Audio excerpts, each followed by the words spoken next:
ఈ పౌడర్ చూసారా, వావ్ ఎంత మంచి స్మెల్ వస్తుందంటే ఇది ప్రిపేర్ చేస్తున్నాను, చికెన్లో వేస్తాను.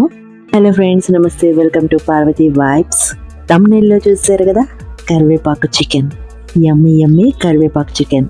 కావాల్సినవి చికెన్, కరివేపాకు, ఉల్లిపాయ, పచ్చిమిర్చి, టమాటో, ఇంకా అల్లం వెల్లుల్లి పేస్ట్.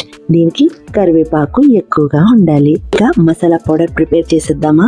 ధనియాలు, జీలకర్ర, దాల్చిన చెక్క, లవంగ, యాలకులు, ఇంకా సోంపు, కొంచెం నువ్వులు, కొంచెం ఎండుమిర్చి, ఇవన్నీ కూడా ఇలా డ్రైగా ఫ్రై చేసుకోవాలి. ఇలా కలుపుకుంటూ మాడకుండా డ్రైగా దోరగా వేయించుకోవాలన్నమాట. ఇదంతా వేగిన తర్వాత కొంచెం పక్కకు పెట్టేసుకొని లేదా ఒక ప్లేట్లో పక్కకు తీసేసుకోవచ్చు. తర్వాత కరివేపాకు కూడా కడిగి ఆరబెట్టుకున్న కరివేపాకు, అది కూడా ఆయిల్ లేకుండా ఇలా డ్రైగా ఫ్రై చేసుకోవాలి.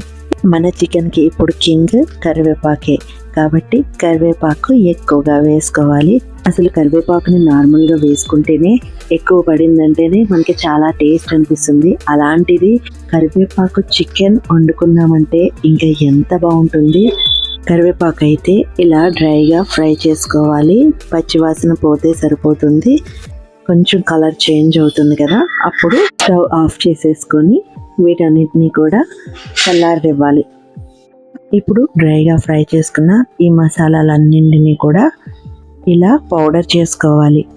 చూసారుగా, ముందైతే ఆ మసాలాలన్నీ పౌడర్ అయిపోవాలి. ఆ తర్వాత దీంట్లోనే కరివేపాకు కూడా వేసి మెత్తగా పౌడర్ చేసేసుకోవాలి.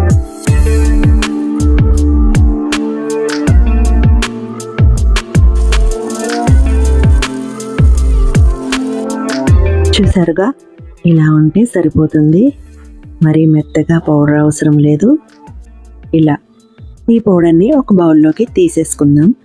ఈ పౌడర్తో మనకి మెయిన్ ఇంగ్రీడియంట్ కరివేపాకు అనేది పౌడర్గా రెడీ అయిపోయింది. పక్కకు పెట్టేసేయండి. ఇప్పుడు మనం ప్రిపేర్ చేసుకుందాము కర్రీని. ప్యాన్లో ఆయిల్ వేసుకొని అందులో కొంచెం దాల్చిన చెక్క, ఎండుమిర్చి, ఇంకా బిర్యానీ ఆకు, ఇంకా పచ్చిమిర్చి, ఇవన్నీ కూడా వేసుకొని ఫ్రై చేసుకోవాలి. ఇవన్నీ ఫ్రై చేసిన తర్వాత కొంచెం ఉల్లిపాయ, ఆ తర్వాత కొంచెం కరివేపాకు కూడా వేసుకోవాలి. మనం పౌడర్ చేసాం కదా కరివేపాకు, మళ్ళీ ఎందుకంటే వేసుకోవాలి. కరివేపాకు అనేది అలా కనిపిస్తూ ఉండాలన్నమాట. ఇందులోనే సాల్ట్ కూడా వేసుకున్నట్లయితే బాగా వేగిపోతుంది. ఉల్లిపాయ బాగా వేగిన తర్వాత అల్లం వెల్లుల్లి పేస్ట్ కూడా వేసుకోవాలి.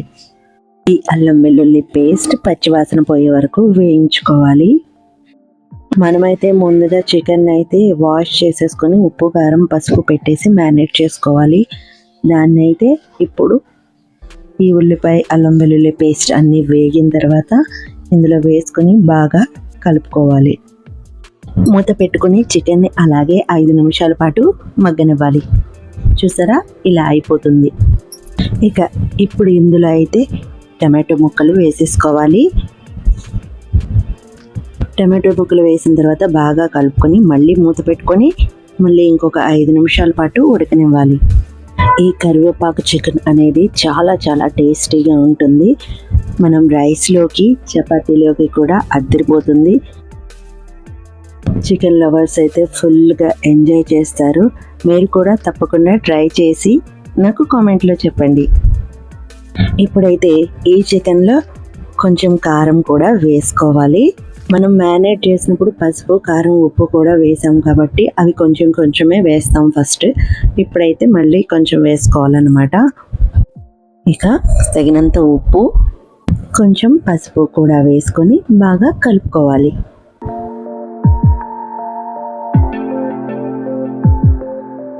ఇప్పుడు ఉప్పు, కారం, పసుపు అన్నీ కూడా బాగా పట్టేలాగా చికెన్ బాగా కలిపేసి ఇంకొక 5 నిమిషాలు అలాగే ఉడకనివ్వాలి. ఇప్పుడు చూడండి, టెక్స్చర్ అయితే ఇలా అయిపోతుంది. బాగా ఉడికిపోయింది చికెన్ అయితే. ఇప్పుడు మన మెయిన్ ఇంగ్రీడియంట్ కరివేపాకు పౌడర్ అయితే వేసుకునే టైం వచ్చేసింది. ఈ కరివేపాకు పౌడర్ అయితే అబ్బా స్మెల్ అయితే అద్దరిపోయింది. ఇది వేసుకున్న తర్వాత చికెన్ ఇంకా అద్దరిపోతుంది. మనం ఇప్పుడు ఇందులో వేసేసుకుందాము.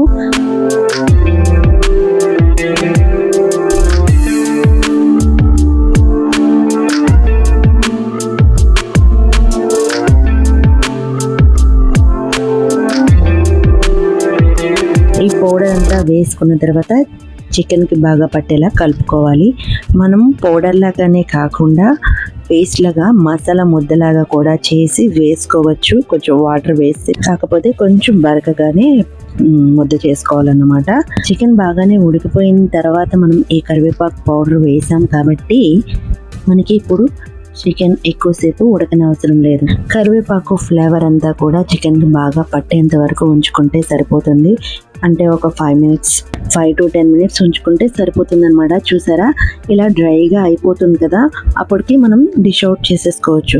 కావాలంటే ఇలా ఉంచుకోవచ్చు, లేదా మనం కొంచెం వాటర్ యాడ్ చేసుకుని గ్రేవీలా కావాలంటే అలా కూడా చేసుకోవచ్చు. ఇదైతే ఫ్రై లాగా అయిపోయింది. యమ్మీ యమ్మీ కరివేపాకు చికెన్ అయితే మనకి రెడీ అయిపోయింది. వావ్, కరివేపాకు చికెన్ సూపర్ కదా. వీడియో నచ్చితే ప్లీజ్ లైక్ చేయండి ఫ్రెండ్స్. మన ఛానల్ ఎవరైనా కొత్తగా చూస్తున్నట్లయితే ప్లీజ్ సబ్స్క్రైబ్ చేయండి. ఇలాంటి మరెన్నో మంచి మంచి వీడియోల కోసం చూస్తూనే ఉండండి Parvati vibes. Thank you for watching.